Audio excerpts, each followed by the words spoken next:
Okay, we're recording. Again, my name is Sue Reynolds. I'm with the American Student Achievement Institute, and we're meeting with the Hamilton Southeastern schools in this webinar. And the purpose is to just give an overview of Guiding All Kids, a really quick overview, and then answer any questions that you may have. So get those questions ready. You'll be able to type them in to the chat panel, or just you can also, there's a little icon that looks like a hand. If you want to just talk, you can raise your hand, and I'll unmute your mic and we can go from there. Okay, so just real quickly, little bit of background about me. So I founded the American Student Achievement Institute, and I consider myself to still be a school counselor. I practiced school counseling in the Indiana schools, public schools, for about 20 years. While I was in my school, we developed redesigning school counseling and also the Guiding All Kids models. I was National High School Counselor of the Year, which was kind of fun. Very humbled by that. And then I am a big believer in professional development and professional associations. I was executive director of the Indiana School Counselor Association for 10 years. I also sat on the ASCA board.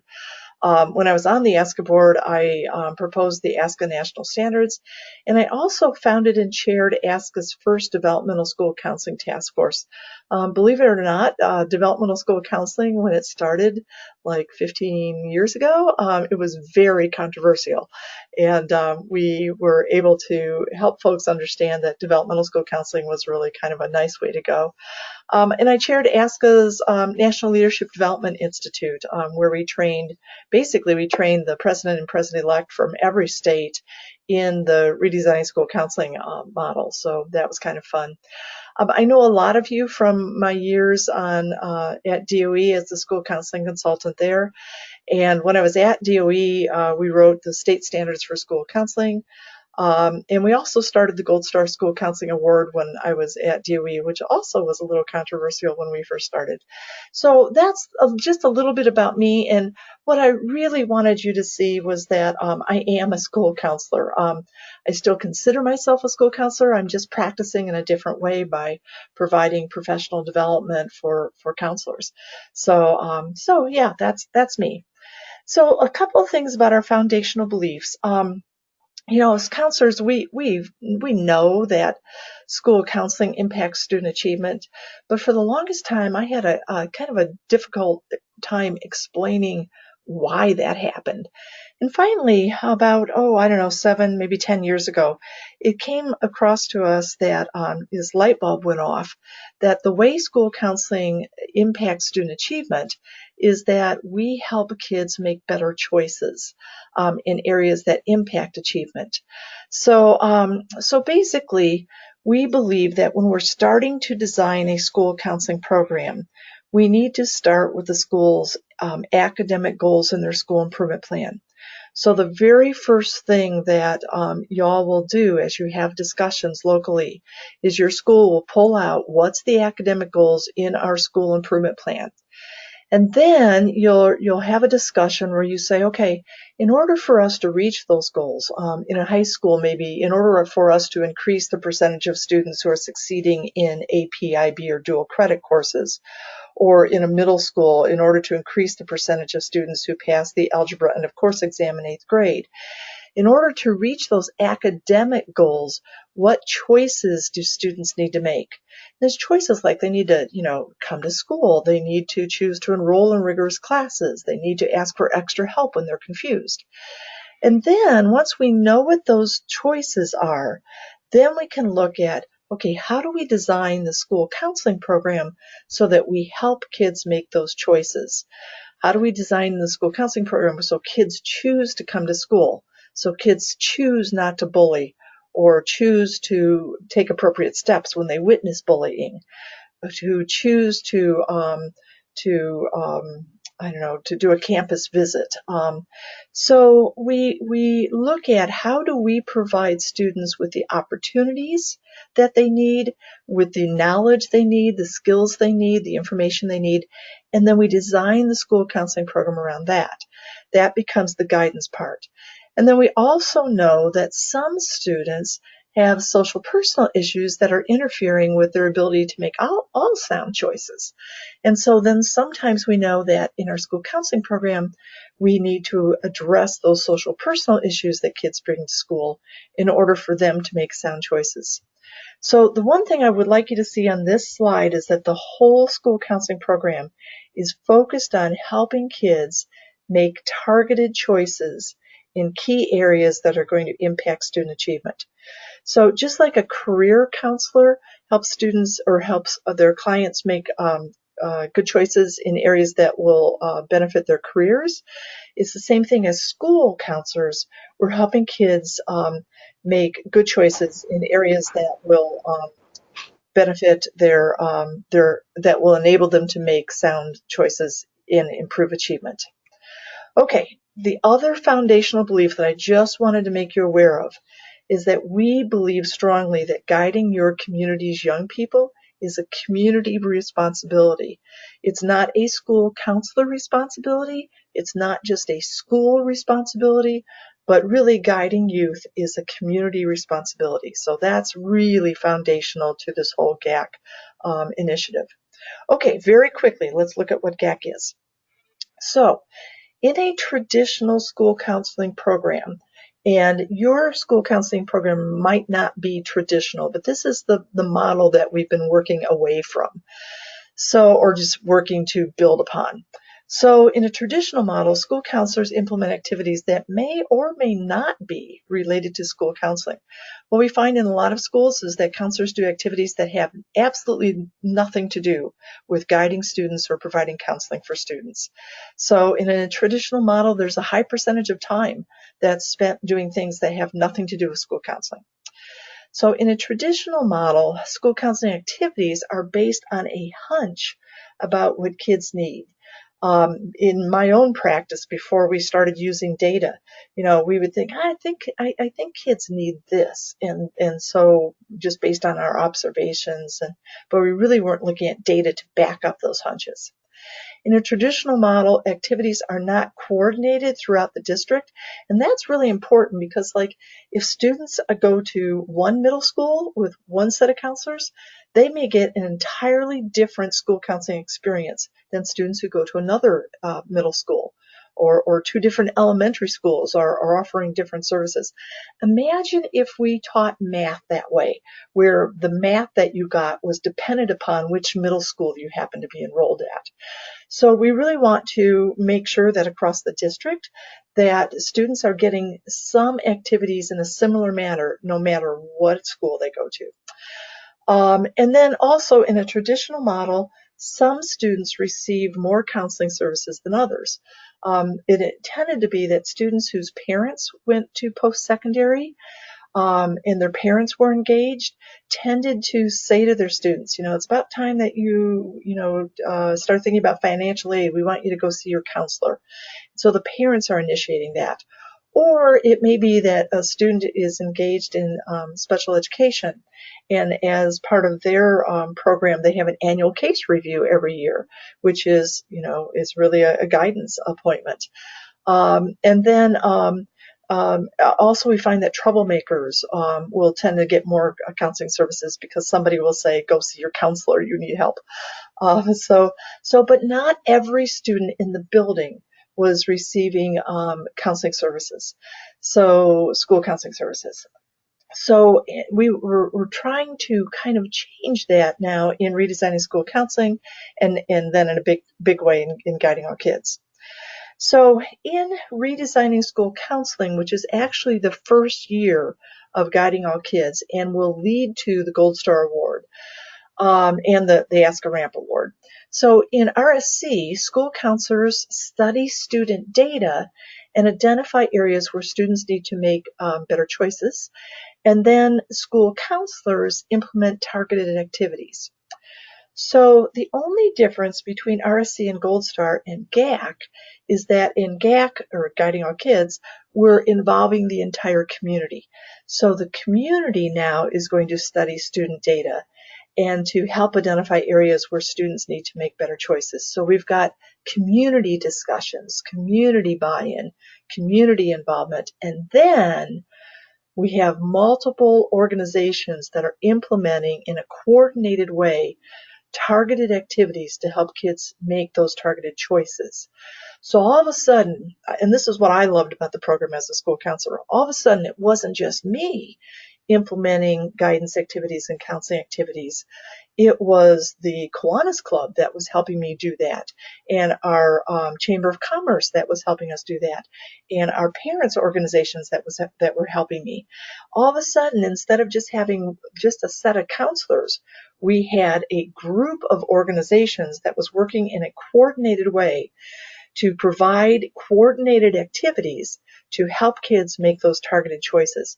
It was so cool because all of a sudden it wasn't just me. It was like I had a staff of, I was working with 30 or 40, people that were all on the same mission as me. It was just entirely cool. So here's how we'll organize this in GAC. In the first year, we're really going to focus on your school counseling program and the foundations.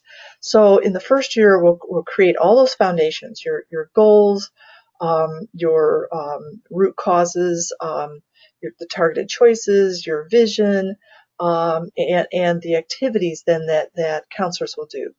So we'll put all those foundational pieces in place, and then we'll talk about counselor activities. That's what we're doing this year. Then next year, we'll still have those foundational pieces, the goals, the root causes, the areas of concern, and the targeted choices. But now next year, we're going to bring in community organizations. And we're going to say, okay, what can all the community organizations do to back up what you're doing as school counselors? So for example, in a high school, maybe I'm going or you're going into a classroom and do some classroom guidance, and you're talking about the importance of making a campus visit. But then the Kiwanis Club 2 weeks later is going to sponsor a Saturday field trip where they are going to put kids on buses and take them around to maybe a four-year college, two-year college apprenticeship program to actually see and do those campus visits. So, and then maybe the PTA is involved because now we're going to teach parents also why it's important to do those campus visits and what discussions they should be having around the dinner table or, in the car while they're driving to school with their children about their campus visit. So we're kind of coordinating all of these activities and discussions. So in year 2, we'll bring in the community organizations. We're also going to, in year 2, in a beginning way, develop the teacher advisor program, and then in a major way, we'll do this in year 3. So I love teacher advisor programs. It was the best thing I ever did as a counselor, because when through a teacher advisor program, we could get the ratios down to 1 to 15. And in our school, the students picked up their advisor in their freshman year. I was in a high school when we did this. I've also done it in a middle school and in an elementary school. We've coordinated with elementary counselors across the country who have done teacher advisee with our help. But at any rate, so in our high school, the kids would pick up their advisor in their freshman year. Their ratio was 1 to 15, so those advisors really got to know those kids. And then the advisors did a couple things. One, sometimes it was just unstructured time when the advisors would just talk with their kids. Sometimes it was one-on-one times when the advisors would help their individual students with goal setting, academic goal setting. And then other times the advisors were implementing a guidance lesson plan that we developed, and then the teacher advisors implemented that. So you can imagine over 4 years of meeting on a regular basis with those 15 students. It was like those 15 students had a parent at school. I mean, they had somebody watching out for them and looking over after them. The teacher advisor program is kind of tricky to set up because we want to develop every teacher in the school, and we want a lot of buy-in from the teachers. So we'll help your school do that in year 2 and year 3, and we'll also make sure that coordinates with your counseling initiative that you're doing. So, and again, it was the best thing I ever did. I knew it was a success when the students came to us and they asked if their advisor could be on the stage when they received their diploma. And we made that happen. I mean, it was just, those kids were connected to those advisors. It was really cool. So, okay. Then in the 4th year, we'll set up a parent as advisor program. And we'll do all of that for you. You just need to publicize it. So what we'll have is online activities that students can sit down, that parents can sit down and do with their children. It may be that you're just going to publicize it and say, please, we suggest parents that you do these activities.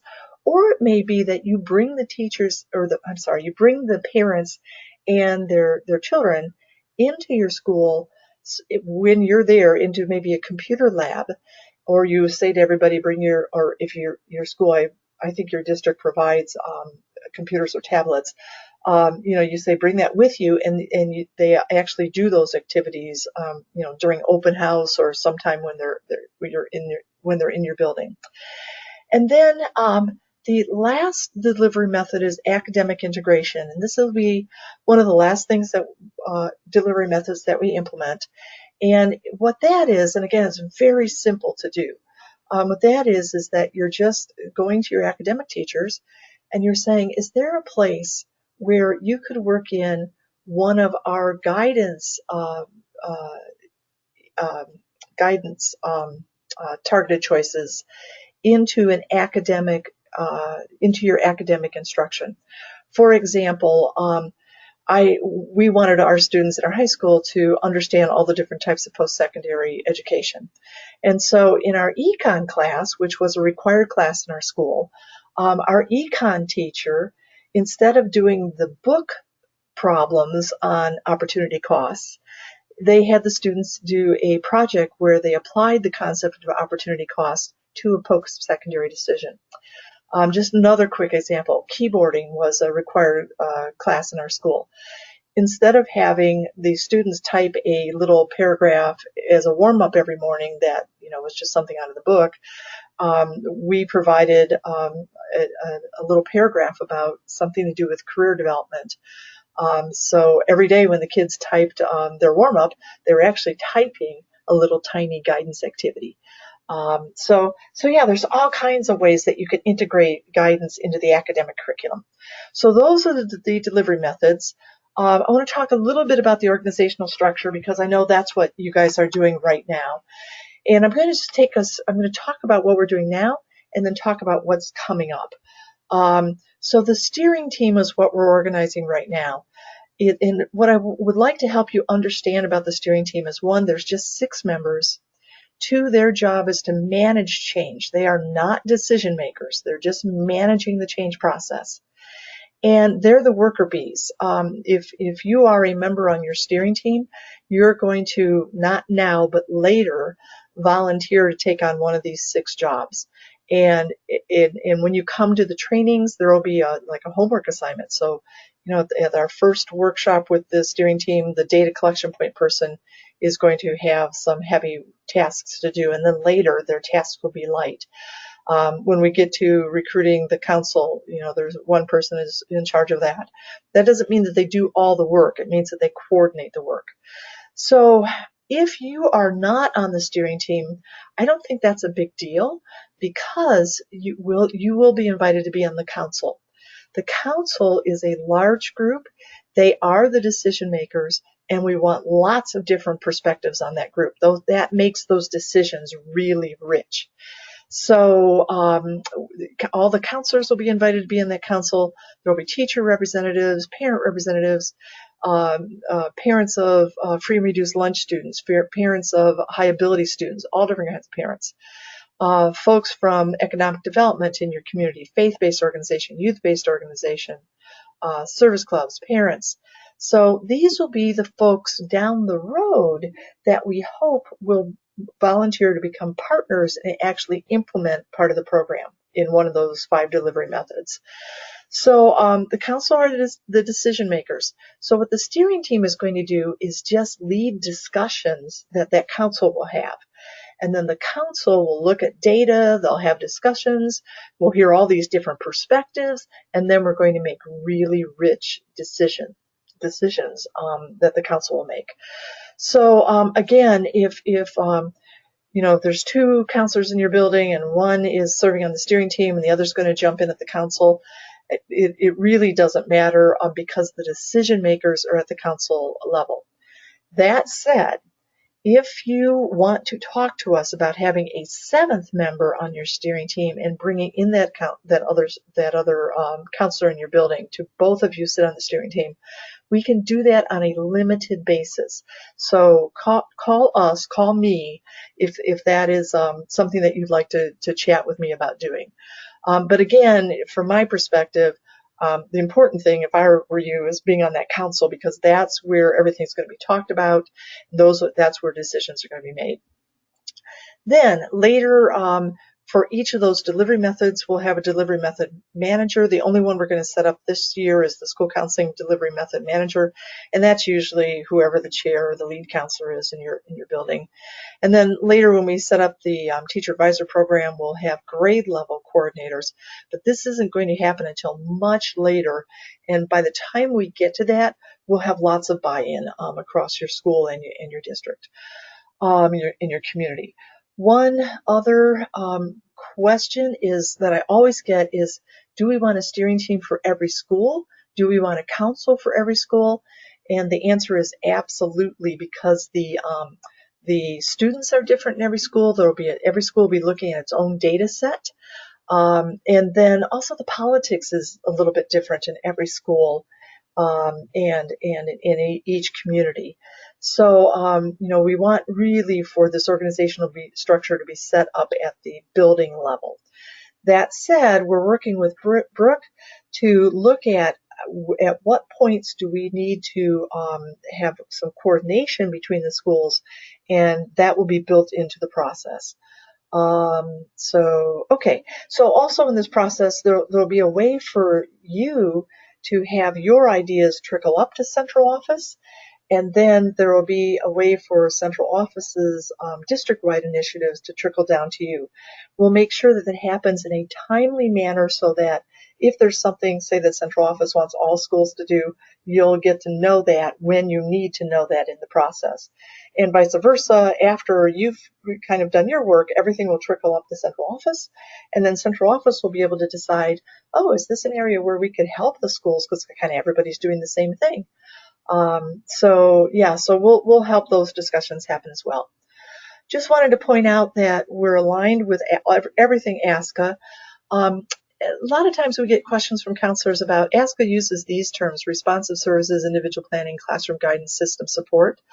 We use the words guidance and counseling. And I know that for some counselors, guidance is kind of like a dirty word. I was actually on the ASCA board when we talked about that we are professional school counselors, and we kind of tried to move away from the word guidance. But we use the word guidance because it tends to be a word that non-counselors understand. When we started talking to principals and parents and chambers of commerce about individual planning and responsive services, those words just didn't mean anything to them. But when we changed the terminology to guidance and counseling and defined those, then that made sense to them. So even though we're using the word, when you hear us use the word guidance, think about individual planning and classroom guidance. Those are the things that we're talking about. I guess this is classroom curriculum. Okay, so wanted to talk about that. Also, we define what non-program activities are, because we know that counselors do those activities, so we think it's important to define them and to figure out how much time counselors spend doing them. And then another big part of our program is advocacy. We think it's a legitimate use of counselor time to stand up for an individual student or stand up for a group of students. So that we define as a separate type of activity. Okay, also wanted to point out that we're totally in alignment with DOE.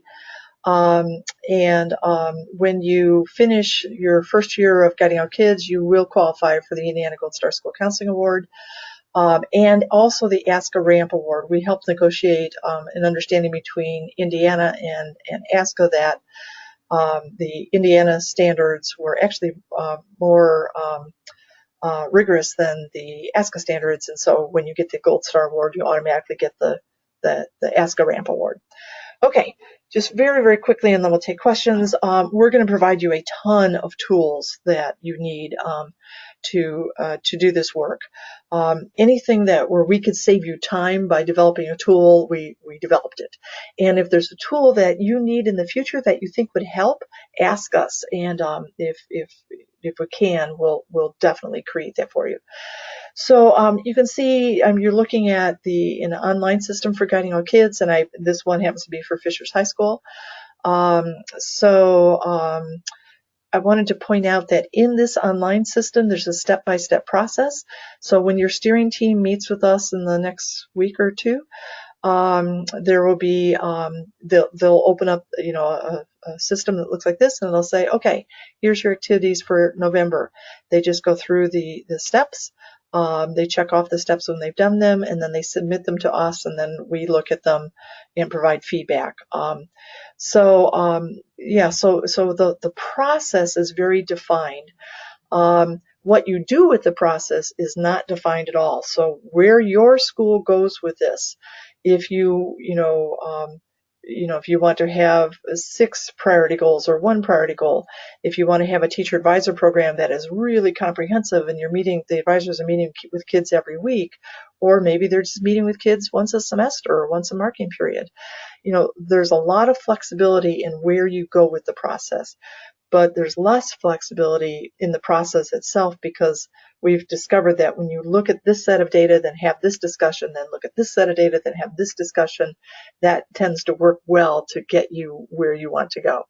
So that said, we're flexible with process too, but we definitely want to talk about that if you're suggesting that we make changes to the process.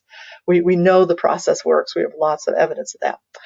Also in the system, just an FYI, there's a lot of discussion tools to help your council, that larger council, have discussions at the local level.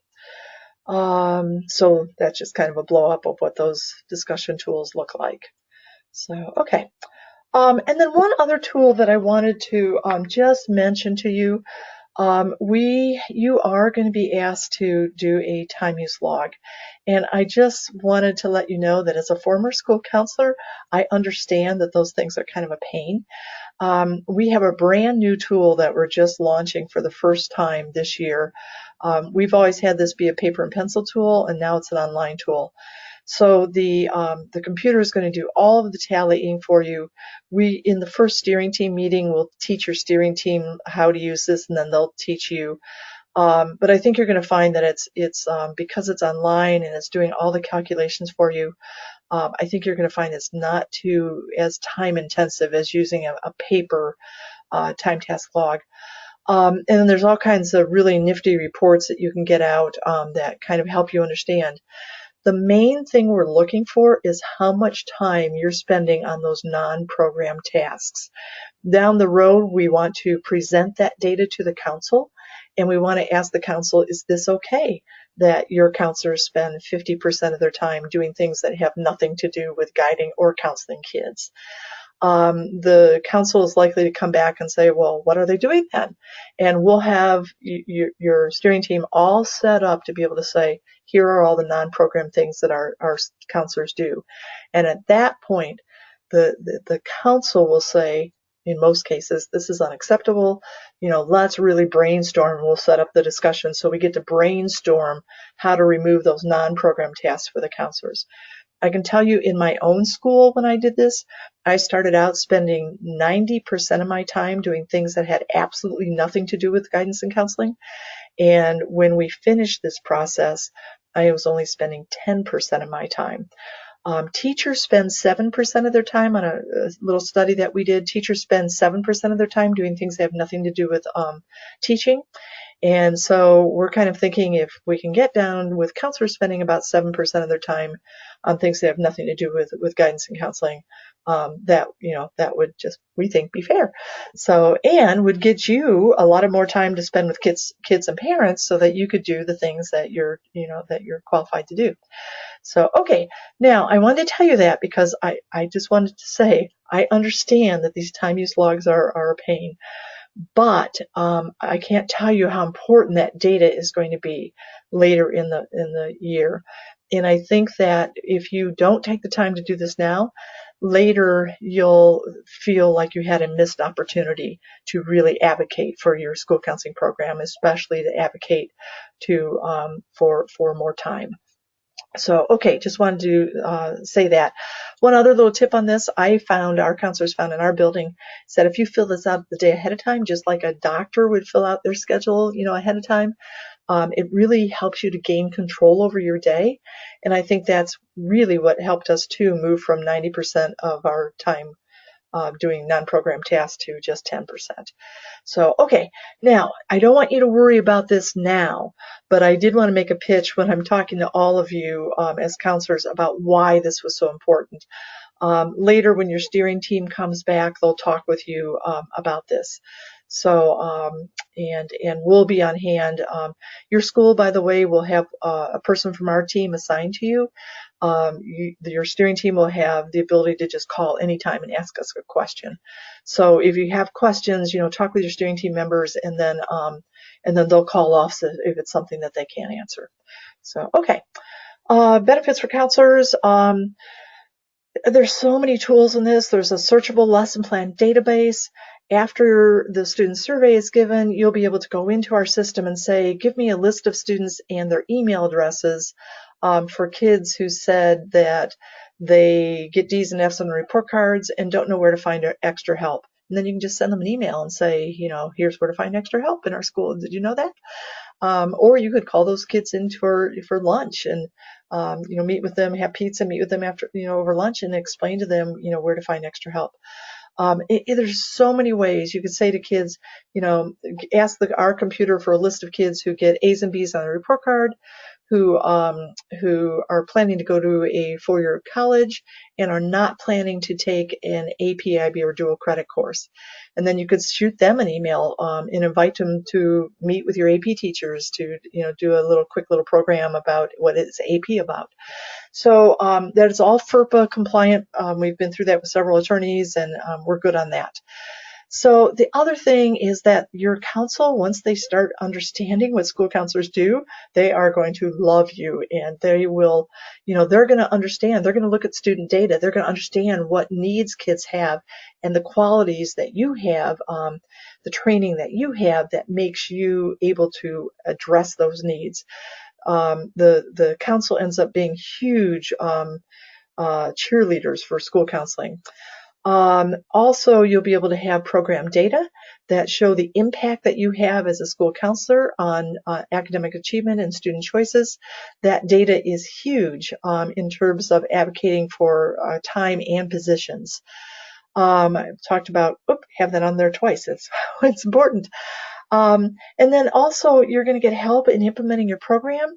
And what will happen, we find, is that as others start to take on part of the guidance role where we're teaching kids knowledge, it will give you more time to do the social personal counseling because you'll be spending less time in classroom guidance and things like that. At least, that's what we see often, and that is absolutely what happened in my program. Okay. Benefits for all educators is that it increases student achievement. If your principals are going to love the student engagement data, you'll have data about how kids make or don't make a post-secondary pathway. The adults join forces, they focus their time, more students make sound choices, but the bottom line is achievement goes up. Last thing, does it work? So we have a lot of outside organizations like the Indiana Chamber of Commerce Foundation who say, after studying school counseling in Indiana, that RSC, and now Guiding All Kids with RSC, is one of the brightest spots on the Indiana school counseling landscape. It provides a consistent and comprehensive process for schools to examine and reorganize their school counseling program. So we have a lot of folks that have said nice things about this. But my question is, so what? I mean, it's nice things that it feels good, but so what? Is it helping kids? We know that schools in Indiana have been able to qualify for the ASCA Ramp Award at a much greater rate than any other state. Most states have, 5, 7 ramp schools. We have, with the new cohort that is just finishing RSC, we will have 300 schools that have met all the ramp eligibility requirements. I mean, huge. But again, so what? How does that prove that kids are benefiting? This is the so what. There was a study done by independent researchers in 2 universities that showed that in schools that have participated in RSC, those schools experienced significantly higher proficiency rates on state math and language arts tests. We're school counselors. What we want to help kids do is to be academically successful by addressing their guidance needs and counseling needs. The bottom line is, did achievement go up? And we have independent research that shows that this makes that difference. So, okay, that's it. I went a little longer than I wanted to. Let's see what questions we have. So I think people have been typing in some questions. Okay. So, and again, I think you can either raise your hand. I'm looking for hands raised. If you raise your hand, I can unmute you and you can just ask that question. And if you want to type in a question, we can go that route too. So, and Sherry from New Britain, hi. I see that you joined. Terrific. So, okay. Also, I neglected to introduce Debbie Howell from our organization is also participating on this call. She will be a support specialist for some of your schools, and she's been answering some of your questions, typing answers to you as you answer them. And then Janet Page is our other support specialist who some of the schools will work with. So I'm not seeing any questions. Oh, here's one. Okay, Sherry, I am unmuting your microphone. Oh, Sherry, you are self-muted. You'll need to mute your microphone. There you go. Sherry, question? Whoops, Sherry, you're self-muted again. Oh, I think here's a question typed in. Can you hear me now? I can, Sherry. Hi. Hi. And hi to everybody else if they can hear me. I was wondering, what does the acronym RSC stand for? Thank you. It is redesigning school counseling. So Okay. There's so many acronyms here that I just was like, okay. Yeah, sorry. And the funny thing, our Guiding All Kids acronym, Guiding All Kids actually wasn't going to be the final name that we came up with. And then it was. Then we realized that the acronym was GAK, and it would probably be pronounced as GAC, which is horrible. But yes. So Guiding All Kids, or GAC, and RSC. And then the other acronym you'll hear a lot is ASCA, which is American Student Achievement Institute.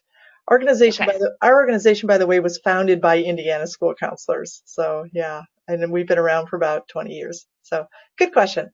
Okay, see, I just muted you again on our end, but raise the hand if you have another question. Okay, I have another question from Jennifer Lance.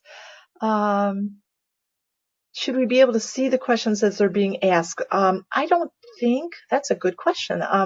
The answer is no. That's not something that's built into redesigning school or built into GoToWebinar, but we'll repeat the questions so that you'll hear them. And Brooke is asking, can I review the community members' role for the steering team? Okay, so the steering team makeup, we have experimented over, oh my gosh, well, the 20 years we've been doing this with different makeups for that steering team, different sizes, different members. And really for about the last 7-10 years, we've been using this model. It works really well. In that steering team, we want what we said to the people that are organizing that steering team is that we want worker bees. That is the #1 priority. This whole thing will fall apart in your school if the people in those worker bee roles are not worker bees. So that's really important. But then we're also looking at down the road, who's going to be able to reach out to other folks like them and who's going to be able to open doors for you. So and then there were also some personal qualities, like we wanted somebody who's just a natural leader. We wanted someone who had the ability to allocate time, which is usually your principal. But the members we were looking for is the principal, because that principal is going to be at a lot of meetings where the school counselors are not at, and so we want them to be really involved. Plus, the principal will see a lot of interaction or places where we can integrate your school counseling initiative with academic initiatives. So that principal on board is really important. A school counselor, and again, doesn't really matter which school counselor it is, we just needed a worker bee. And then 2 teachers. And again, we're hoping that, some of the resistance that we'll get later is that people are going to say, well, why should we be involved? I'm a math teacher, or I'm a science teacher. If I'd wanted to be a school counselor, I would have become a school counselor. So down the road, we really want to help people understand that guiding students is a community responsibility. It's a whole school responsibility. It cannot be just the counselor responsibility. And if we can get to the point where teachers are carrying that message out rather than counselors, that's just really, really helpful. And then again, the teacher members can also look at where can this be integrated when we get to that academic integration step. So teacher methods are really important. And again, this is not going to be just 2 teachers that are involved in this, because we're going to bring more teachers into the council. So and then I always get the question, why a math teacher? Math is such a gatekeeper course all the way up. So, we're looking at the importance of STEM, the STEM careers and the STEM courses, that we just, if we can get that math teacher into the discussion early, that's really important. And, we're not only looking at all students, enrolling in algebra, but we hope that this discussion goes into, maybe all students need to be enrolling in trig, and how do we make that happen? And how do we provide the extra help? And, so this is about raising achievement. And we find that without the teachers involved, we'll have, the counselors talking with students about high achievement and why it's important to enroll in rigorous classes. But if the teachers aren't on board, and all of a sudden they're getting kids that aren't easy to teach, and they don't know how to provide or where to provide the extra help, that can be a limiter later. So we really want those teachers on board. Now, the community members. We asked for 2 community members for 2 different reasons. One person we would like to have be a representative of somebody who really is thinking about, where is your community's workforce going to come from 10 years from now? So their perspective on my own council and steering team, that was the best thing we ever did, because they helped me think so much out of the box. It helped me understand 10 years from now what kind of academic rigor was going to be needed, what kind of social personal skills were going to be needed. So that person we want to be someone from either your Economic Development Council, your Chamber of Commerce, or someone from a business that has a human resources department. So it's going to be a larger business, a Fortune 500 company. And we want the person that's responsible for human resources. So sometimes teams will say, oh, well, there's a bank teller that would really like to volunteer in our school, or there's the president of a mental health organization that, company, business that really wants to be involved. But those folks tend to not be thinking about where's the workforce coming 10 years from now, and are unable to bring that perspective to the table. So we've been really kind of adamant and firm about making sure that we have somebody on your school's steering team that has that perspective. And then the other perspective that we want is someone who also has access to kids. So where in your school catchment area are there folks, adults, that have access to kids? It may be a faith-based group who has a youth group. It may be the Boy Scouts or 4-H. It may be your service clubs who have serving youth as part of their mission. and they do outreach activities or can do outreach activities with kids. So who has the ability to do outreach activities with kids? We'd like that person to be on your steering team. And then they are going to recruit and do outreach so that we're bringing in more of those kinds of folks into the council. And then as an alternative for that student outreach person would be someone from a community foundation who has access to funders in the future. I think that I know that like Brooke and your central office has already brought in your community foundation in a big way. That has been super exciting. But if that's an option instead of the student outreach, if you want to go the funding outreach, that would be okay. But I suspect that most of you are going to go through to student outreach. Okay, let me see some other questions in here. Let's see.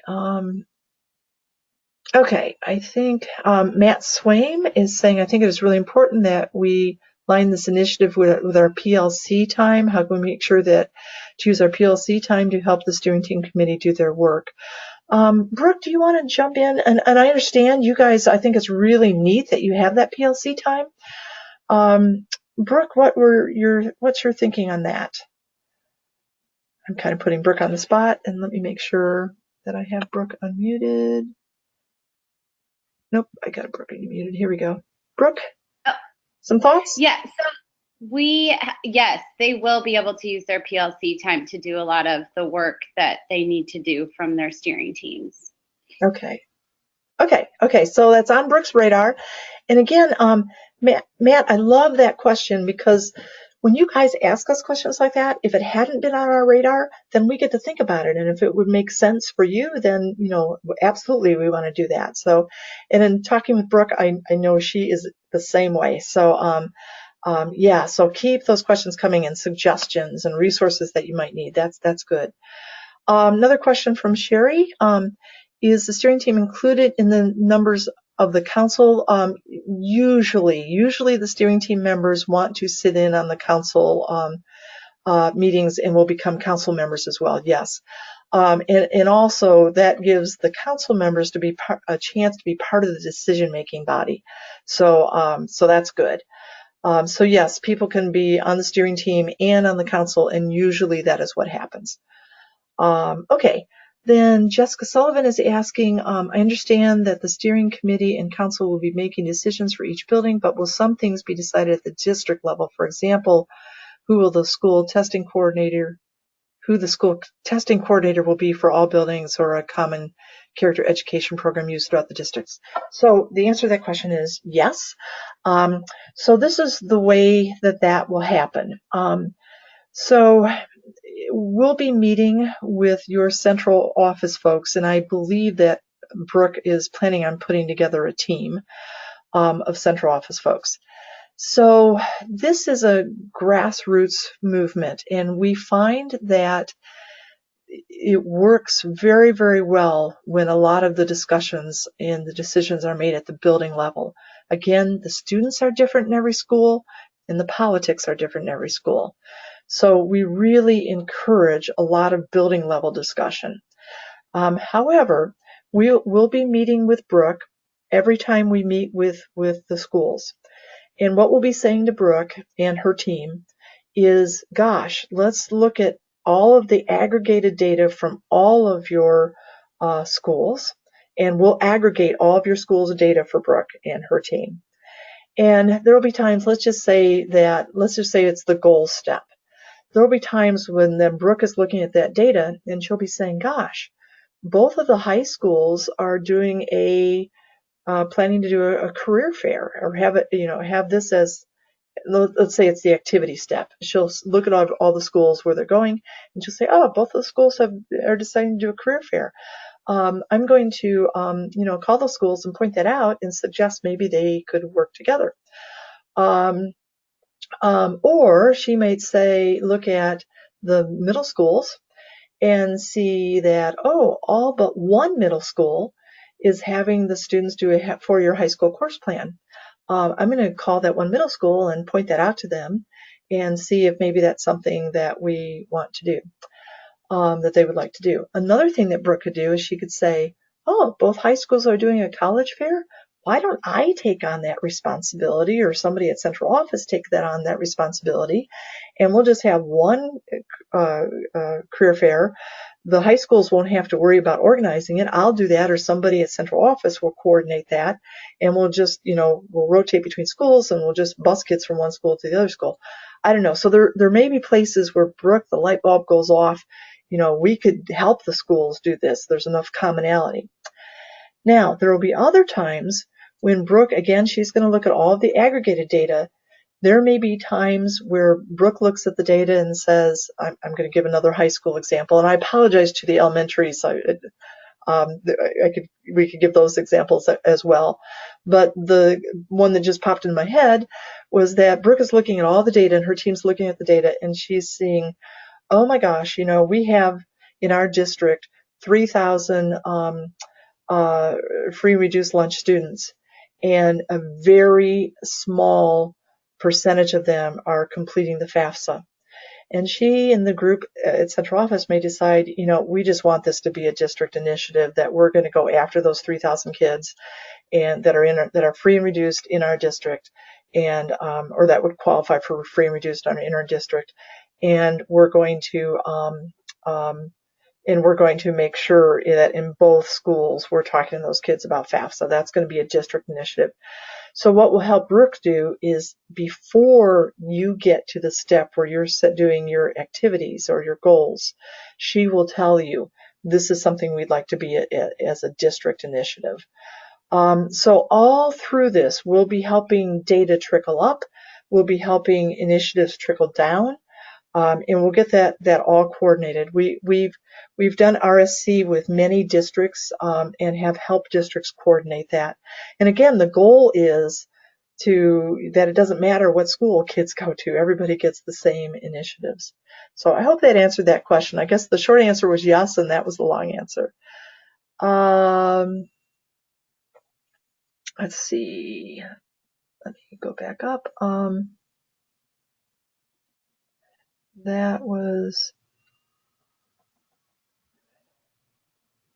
okay. Oh, good. Okay, this is from Sherry. She says, this isn't really a question, but just an observation. She says, many of her students move from school to school, and it would be great to have a common language for the students. Amen. So, absolutely. So you will have, so as we set this up and it starts to get coordinated at the district level and between schools, there will be that common language. So, and I totally, that's one of the reasons why I wanted to create Redesigning School Counseling, and it's one of the reasons I went to the State Department, is to kind of just get this coordinated statewide.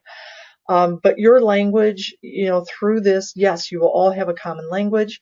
There will be some guidance standards and some activities that are coordinated between all schools.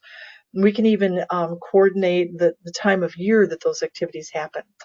A lot of schools like to create a guidance portfolio or school counseling portfolio, that when students transfer from school to school, not only does their transcript go with them, but their guidance portfolio goes with them, so that you can see the results of the career interest inventory that was given at the previous school.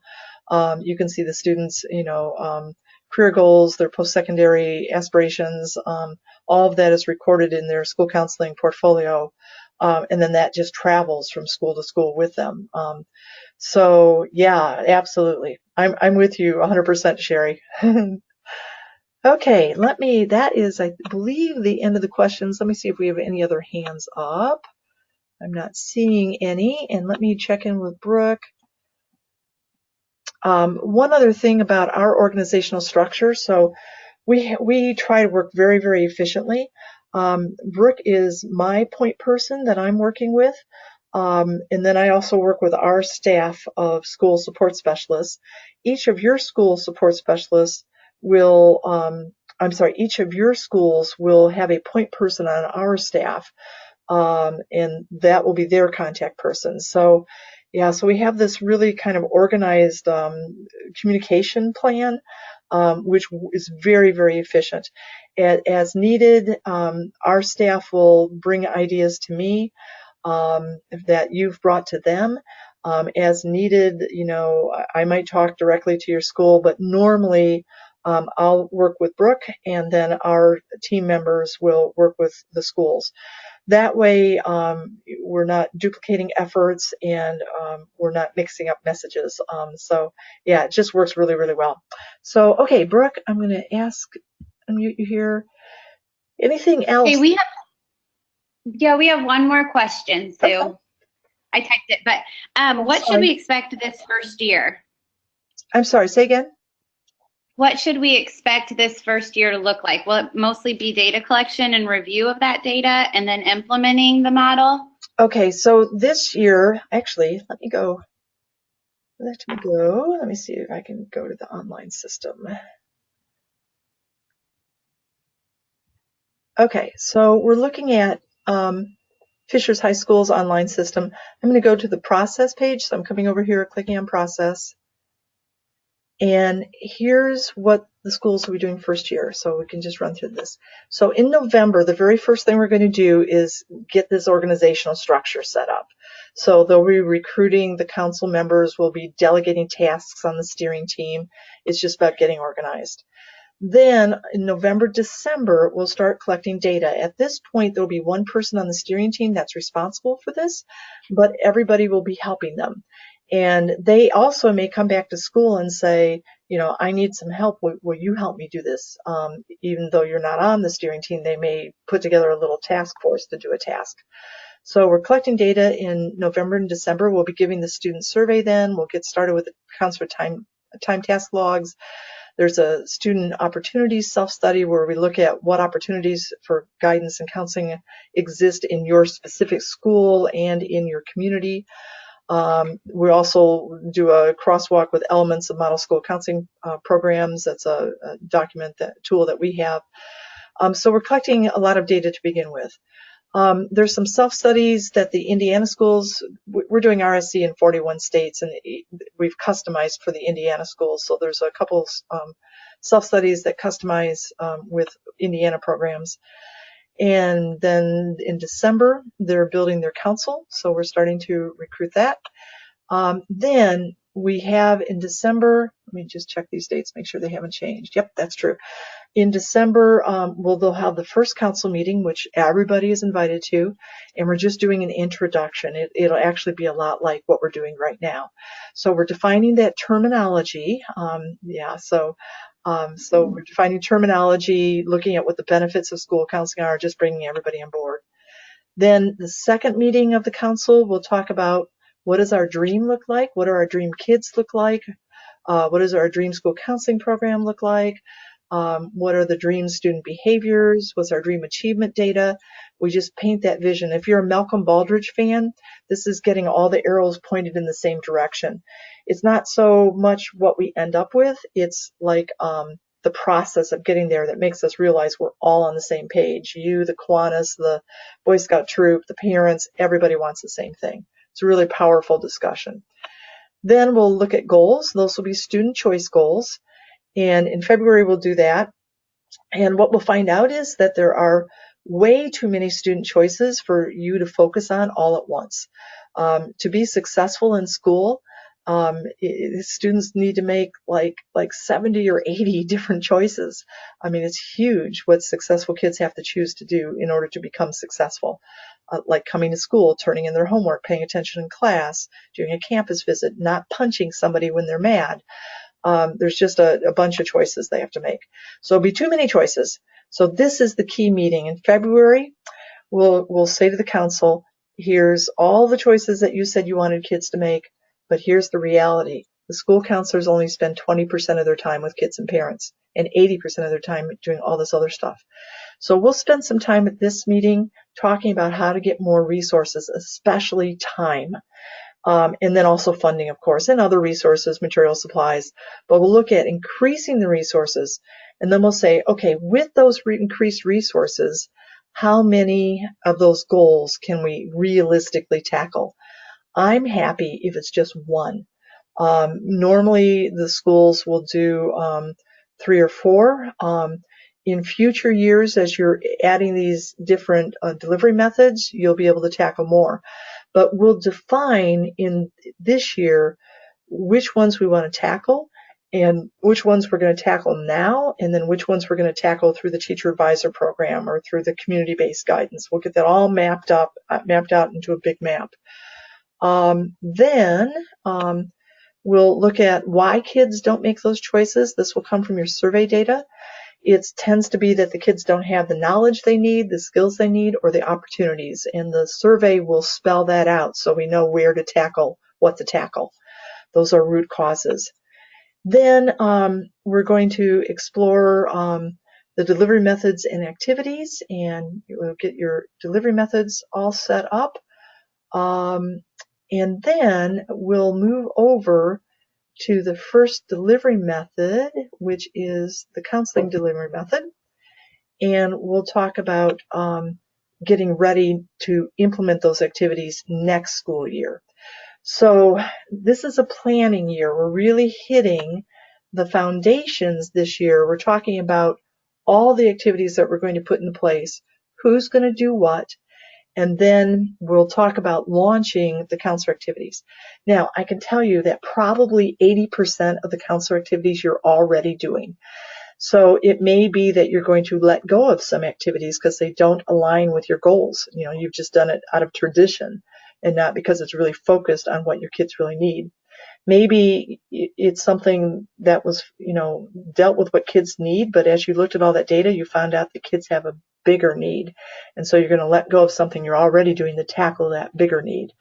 So at any rate, so not to panic. We're all through this, we're going to say to your counselor, you cannot work your counselor more than their contract hours. That is a given in our program. So that's why, again, that time use data is so important. So in all through this, there will be stops where we say, time out. Are we working beyond the capacity of the counselors? You know, we can't expect the counselor to be everything to everyone at a moment's notice.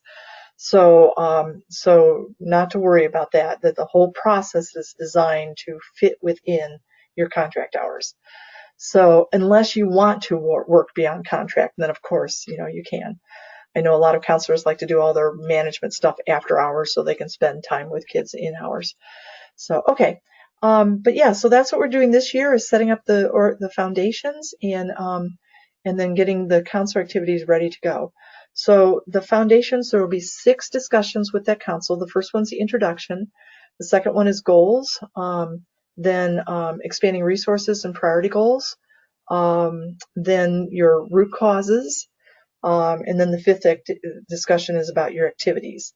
And then we'll put together this mega master plan for, you know, what are the choices we want kids to make, what are the activities that everybody's going to do, and then we'll get ready to do the counselor activities, and then in future years we'll get ready to do those other activities. Okay, again, kind of long-winded answer, but that was a really good question. And I really want, you know, to end today with everybody feeling comfortable with this and having all your questions answered. So will we get a copy of this PowerPoint? Oh, Dee, thank you. I'm so sorry I didn't do that. I normally will put that in the handout so that you can download it while I'm speaking. We'll email this to you afterwards. Yeah, we'll email it to you. Oh, here's this last question. I see it, Brooke. What should we expect? Okay, let's go back to Brooke and just see. Brooke, oops. There you go. Anything? I'm here. I think we're okay. Okay. I had a quick question. Oh, wait, hold on. Okay. No, go ahead. So the council that you're referring to this year, the steering team, or is it the 25 to 30 additional members we have to add this year? The council that I'm talking about that's having these the 6 discussions, that is, wait, I'm not sure I understand your question. Ask me again. So the 6 meetings that we have scheduled this year, is that the 6-person steering team, or is it the 25 to 30 member council?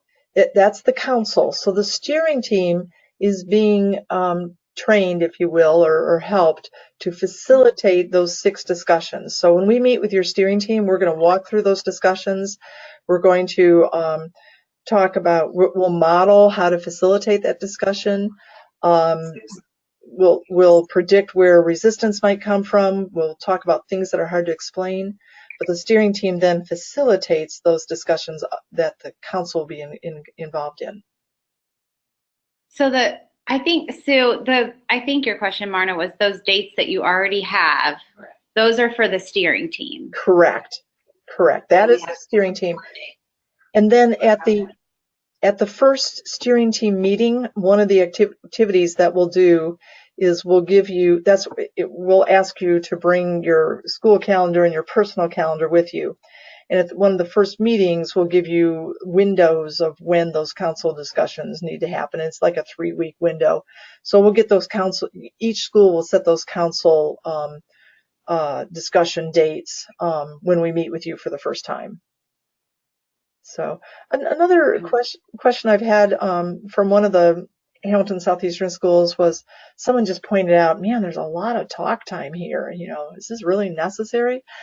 And again, I can assure you that we have already gone through this with a fine-tooth comb to take out everything that isn't just perfectly necessary. But the reason there's so much talk time is because this is not just an add-on initiative. We're not just adding something on to what you're already doing. We're creating a new culture where everything is organized, everything's coordinated, everything is, where we have multiple implementers, not just the counselors. And it just takes that much time to set up the foundations, to create the buy-in, to have the discussions. This is not a one-size-fits-all initiative. Every one of your schools is going to go somewhere different with this, except in the areas where, you decide that you want this to be a district-wide thing. But if you happen to be the elementary school that has the majority of the free and reduced lunch students, your student needs are going to be really different than others. So every school will be a little different, and it just takes a lot of talk time. But remember, I'm sorry, go ahead. Will be outside of those 6 or those multiple dates that we already have. Mm-hmm. So when do we work on that? At your first meeting. Yeah, at the first meeting, we'll give you a document that says, here's your training date, here's the topic for that training, and then here's the window that you need to have this discussion in, and then you'll have that discussion at home. And then when you come back to the next meeting, the first thing we're going to do is debrief on how those building level discussions went. And you'll get to give a report, and then you'll get to hear from all the other schools about how their discussions went. This really is a learning community. You'll learn just as much from the other schools as you will from us. And if you get stuck along the way, chances are another school has also gotten stuck and they've maybe figured it out. So they'll be able to share with you, oh yeah, we had that problem too, and here's what we did. So, and then sometimes nobody has the solution. We just start brainstorming until we come up with it. But the very first thing after the first meeting, actually we'll probably do it at the first meeting too, is we'll do a great big circle of everybody there, and just one at a time each school will report out. So yeah, so we seem to have some questions about the training. So that's the first, school to school sharing is the first thing that happens at our training. Then we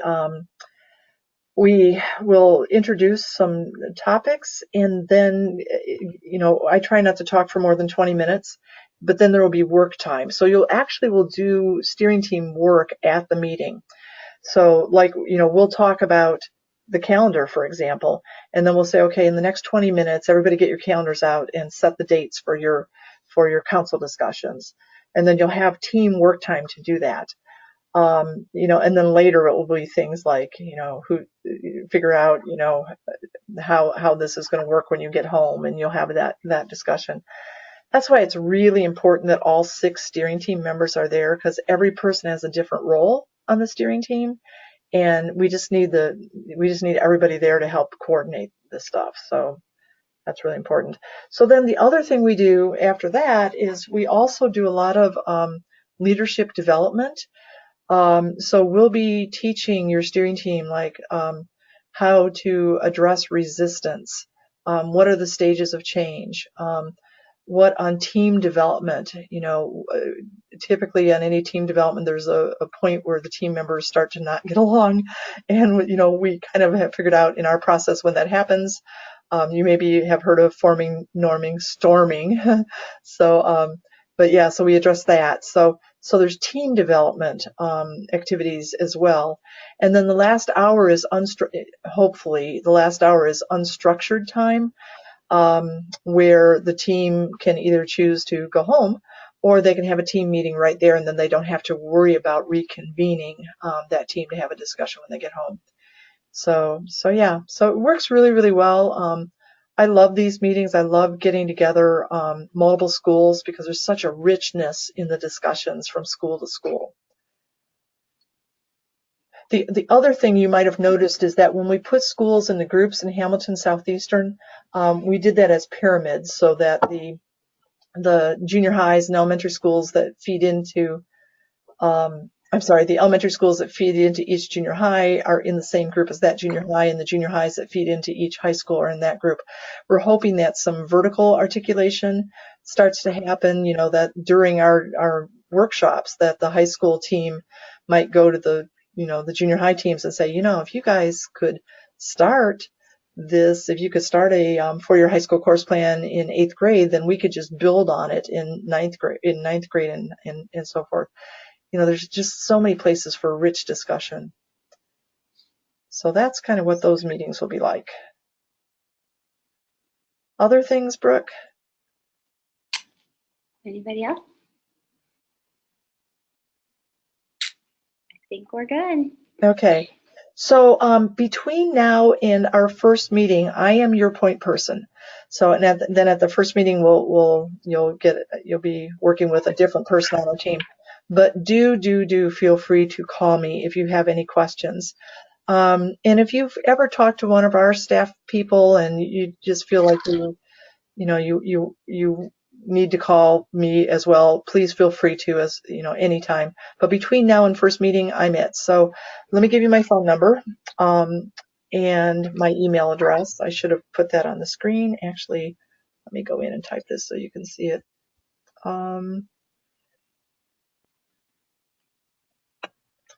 Another question I typically get is this a lot of work?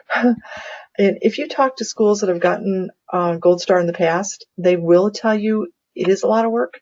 But then the very next thing they'll say is it's good work. It's work that is going to help kids. And what we find is that once people get involved, it's like, how could I not do this? It's going to benefit kids. Then I can also tell you that if you talk to those counselors after the first year, they will tell you that it ends up giving you less work because you're going to get rid of all of the things that didn't directly target those student choices. So I suspect that many of you will be getting rid of non-program tasks. And if there's tasks that you've just been doing because historically you've done them, you'll let go of some of those. All through this, our message to all the planners is you cannot work your counselors more than their contract hours. And again, why that time use log is so important. So everybody has to figure out, how to work smart. So yes, especially for the steering team members, there's going to be some added work on their plate. But again, it is good work, and it benefits kids, and down the road, it's going to be less work for you. So, and then if you are on the steering team, just remember that we're going to delegate that work 6 ways. So we want to make sure you've got really good worker bees so that everybody follows through. And we like to tease, nobody's died. So we know it's more work, but everybody has gotten through it. We took 100 schools through RSC last year. And it'll be okay. So, but yeah, it'll be a little bit more work for the people that are on the steering team, and some of you will go to council meetings, but it's good work. Okay, here's my phone number, 812-94142, and then here's my email address, Reynolds at asainstitute.org. Reynolds at ASA Institute. And do feel free to shoot me. I know that anytime you start a new initiative, it's a little bit scary. You're wondering, how is this going to impact me? And, am I going to lose time? Am I going to lose my credibility? Am I going to lose control? I get that. And to be honest, especially, when my school went through this, there were times when I went down kicking and screaming because I was just scared. So I understand that, and I'm happy to talk to you about any concerns that you might have. So, okay. Final chance, Brooke, anything else? I think we're okay. Okay, so I'm going to follow up by sending everybody the PowerPoint slides, and then also we'll send you a link to where the archived version of this webinar is. Okay, thank you everybody, and I really look forward to meeting with those of you serving on the steering team. We are really excited about this initiative. It's like a dream come true for us. We absolutely work from the heart in our organization, and this is really exciting for us. So thank you so much, and we'll see you in a week or two. Thanks, Bye. Sue. Bye, everybody. I mean, is there a date already for those steering meetings?